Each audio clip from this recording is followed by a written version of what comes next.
왜 이름이 버닝맨이냐면 여기서는 창의적인 작품을 만들어요. 기술 기반, 그 다음에 다양한 어떤 창의성을 가진 아트적인 의미를 가진 거. 그걸 가지고 실전에 거기에 제품이랑 전시를 하고 맨 마지막에 그걸 다 태워버려요. 왜냐면 내 뒤에 사람들이 더 창의적 사고를 해야 되는데 나의 창의성 때문에 그들을 저해하지 않기 위해서 여기 있는 사람들은 이렇게 다 작품을 만들고 다 태웁니다.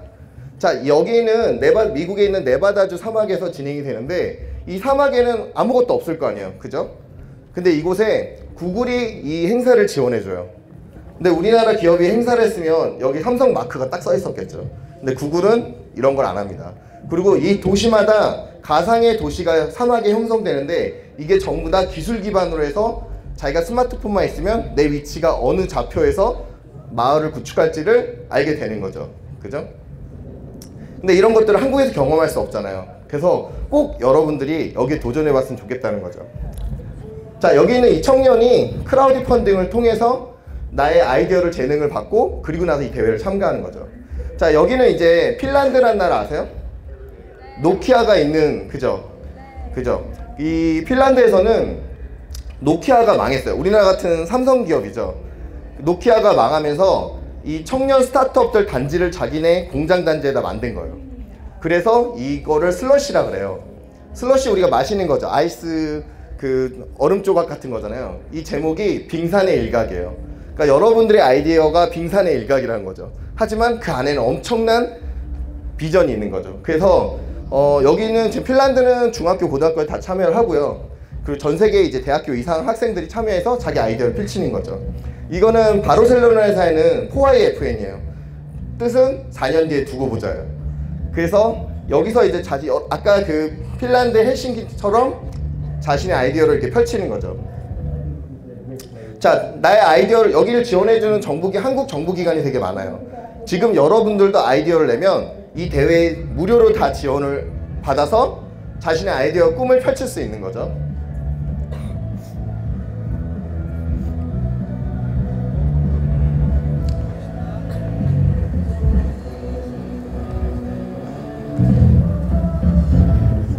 자, 이거는 제가 아프리카 처음 갔을 때 도전했었던 사라 사막 대회예요.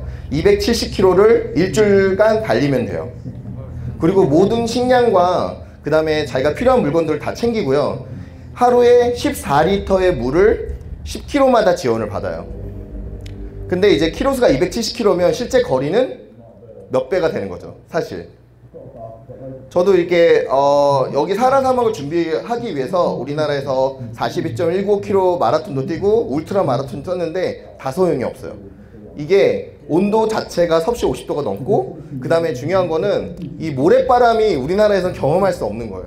정말 누군가가 옆에서 얼굴을 계속 뺨을 때리듯이 날카로운 모래바람이 펼치는 거죠.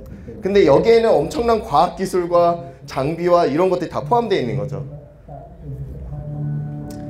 자, 여기는 이제 아프리카 짐바브웨 빅토리아 폭포예요. 세계 3대 폭포 하면 아시죠? 나이아가라, 그리고 아마존에 있는 거, 그리고 여기 3대 폭포입니다.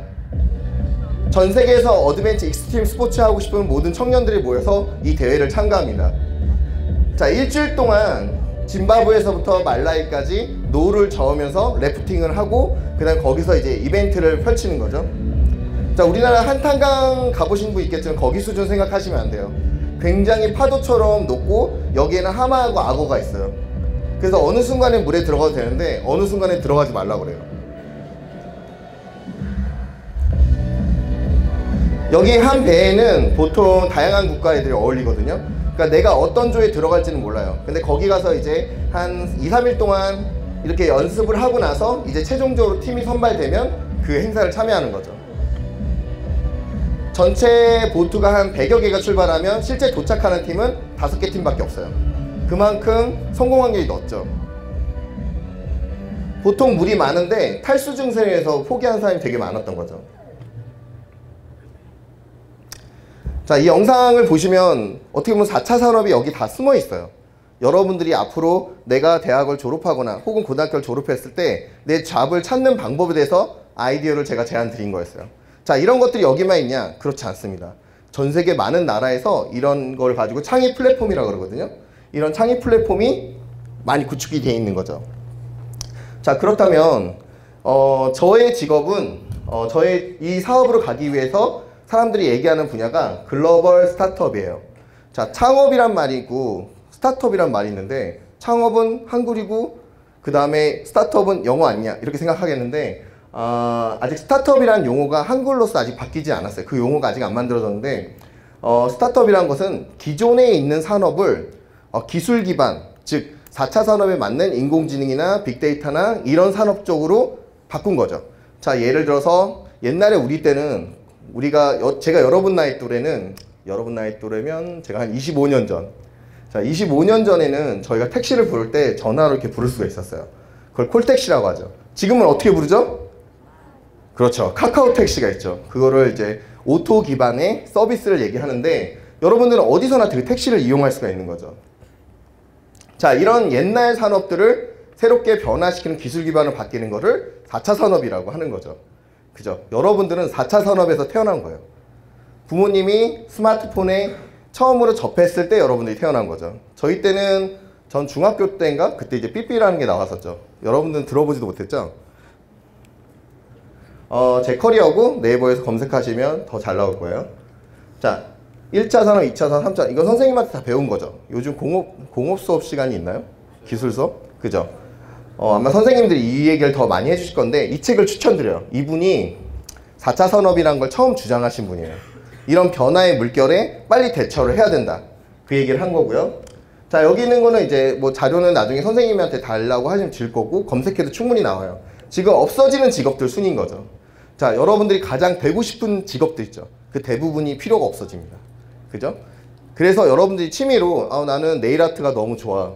그게 4차 산업에 맞게끔 새로운 기술 기반으로 직업이 될 수 있는 거고, 지금 가장 즐거워하는 것들을 어떻게 하면 내가 현실화될 수 있느냐, 그걸 찾는 방법이에요. 근데 공부하기도 바쁜데 이런 것까지 준비하랴. 사실은 가장 중요한 건 여러분들이 즐겁게 그걸 즐기는 게 가장 중요해요. 그 순간이 때가 되면 반드시 여러분들한테 직업으로서 기회가 될 거예요. 이제 제 잡인 거죠. 그죠? 아프리카, 제가 11년 전에 처음 갔었어요. 근데 아프리카 처음에 저희 직장 상관이 아프리카에 자기 친구가 살고 있다는 거예요. 그래서 아프리카를 가게 되면 내 친구를 꼭 만나라. 그래서 저도 네, 알겠습니다. 아프리카를 가면 그 친구를 만나겠습니다. 근데 문제는 반대로 한번 제가 질문해 볼게요. 제 친구가 아시아에 살고 있어요. 만약에 여러분들이 아시아에 가게 되면 제 친구를 꼭 만나세요. 어떤 느낌일까요?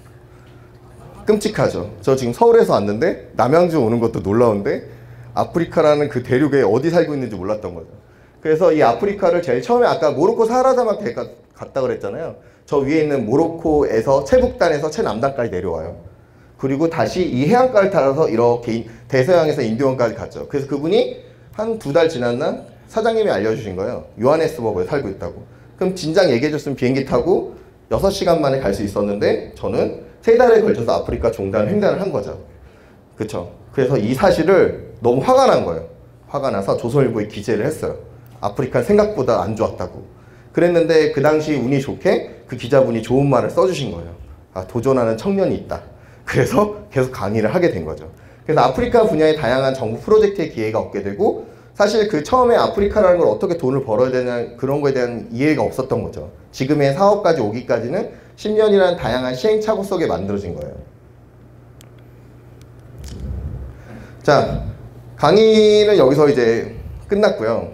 뭐 개인적으로 궁금한 거 있으면 제가 페이스북이나 블로그나 이런 걸 통해서 네이버에 물어보면 되고, 이 탑앤탑이란 건 뭐냐면, 제가 이제 뭐 해외 리그, 글로벌 스타트업 리그가 있어요. 여러분들 여기에 국내에서 먼저 창업 리그를 하고, 그 다음에 해외로 나가서 여러분들 꿈을 이제 조금씩 펼치기 시작하거든요. 근데 그 과정에서 외롭죠. 여러분들 지금 시험 공부하면 혼자서 많이 하시잖아요. 그죠?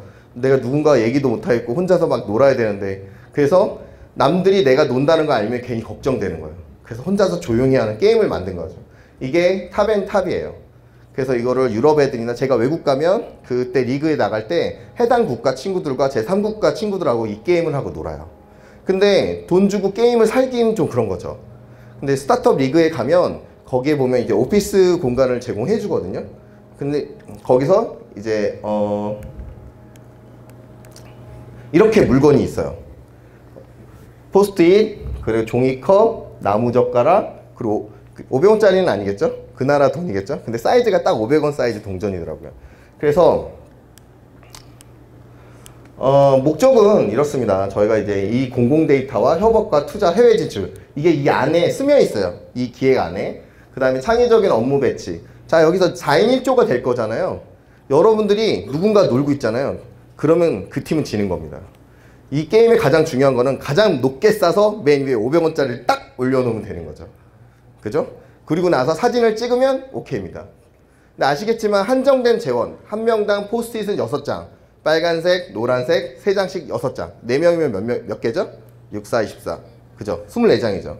24장을 가지고 이 종이컵과 동전을 최적화시켜서 탑을 올리는 기술. 그죠? 어떻게 보면 그 종이의 재질은 단순하지만 여러분들은 이 속에서 다양한 어떤 물리적, 기술적, 협동적, 그리고 집단지성을 활용해서 이 탑을 올려야죠. 지금 앉아 계신 네 분이 원래 절친일 수도 있고 아닐 수도 있잖아요. 그죠? 이 상황을 여러분들이 최적화를 해서 이 탑을 가장 올리는 게 중요한 거죠. 자, 게임 룰이 있습니다. 이렇게 보통 지금 오늘은 4인 1조가 됐다고 그랬거든요. 자, 포스트잇이 2장이에요. 빨간색과 노란색이 있거든요. 근데 빨간색은 바닥에 놔도 돼요. 유일하게. 자, 여기 있는 4가지 재료 중에 빨간색 포스트잇만 바닥에 달 수 있습니다. 그죠? 그리고 포스트잇은 절대 접으면 안 돼요. 기역자로 접으면 안 되고 둥그렇게 말거나 그 포스트잇 접착력을 이용해서 여러 개의 포스트잇을 조합해서 세울 수는 있어요. 근데 접으면 안 돼요. 다시 써야 되거든요. 자, 그리고 종이컵은 찢어도 돼요. 어떻게든 찢어도 되고 활용해도 되는데 어떻게 망가뜨리든 꾸기든 빵꾸 뚫든 찢든 그건 상관없어요. 나무젓가락도 마찬가지입니다. 그리고 맨 마지막에 500원 동전이 딱 있어야 되고 4명이 사진을 찍으면 게임 오버입니다. 자, 시간은 10분입니다. 10분 안에, 물론 지금 먼저 나눠드릴 거고요. 그리고 10분 안에 여러분들 제가 시작하면 빨리 탑을 쌓고 다 된 팀들은 손을 들어주시면 돼요. 아시겠죠?